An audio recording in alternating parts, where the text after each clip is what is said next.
Maithili express की शानदार प्रस्तुति।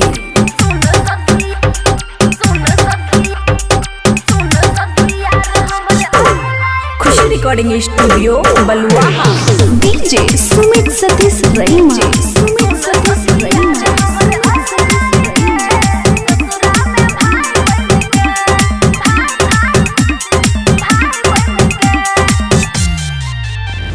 कितना बतैयो सखी दिलवा के हाल, यार हमर कर दिल कई गजबे कमाल।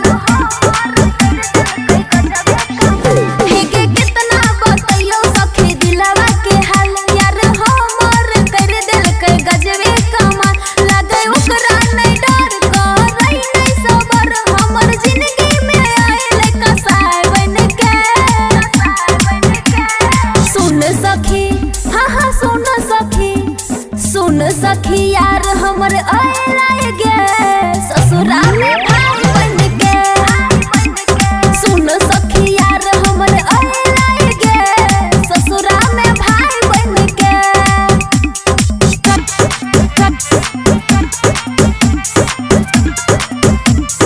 कुछ भी बोलते हैं।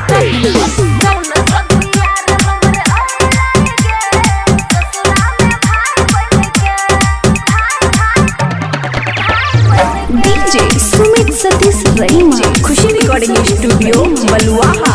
चल गेलै सैया दूर, मजा लै छै भरपूर, ओकरा प्यार में हमे बन गेलियै मजबूर। ओकरा प्यार में हमे बन गेलियै मजबूर।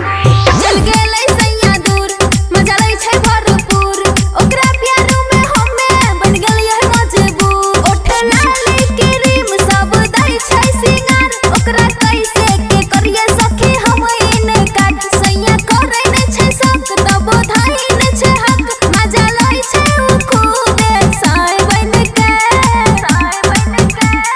सुन सखी हाँ सुन सखी यार हमर यही लाई गे ससुरा में भाई बन के। सुन सखी यार हमर यही लाई गे ससुरा में भाई बन के। डीजे सुमित सतीश रईमा। सुमित सतीश रईमा।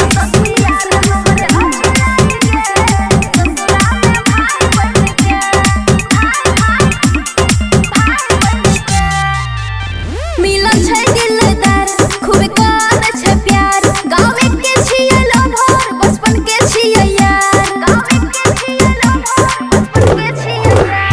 मिलन छै दिलदार, खूब कर छै प्यार, गाँव के छियै लभर, बचपन के छियै यार। राइटर सुमित साजन छियै ओकर नाम, दीपाली के छियै सखी उहे सनम। सखी उहो छै जवान, छियै हमहु जवान, पूजे छियै हम ओकर गोसाई बन के। सुन सखी हाँ सुन सखी यार हमर यही लाई गे ससुरा में भाई बन के। सुन सखी लभर हमर यही लाई गे ससुरा में भाई बन के। खुशी रिकॉर्डिंग स्टूडियो बलुआ।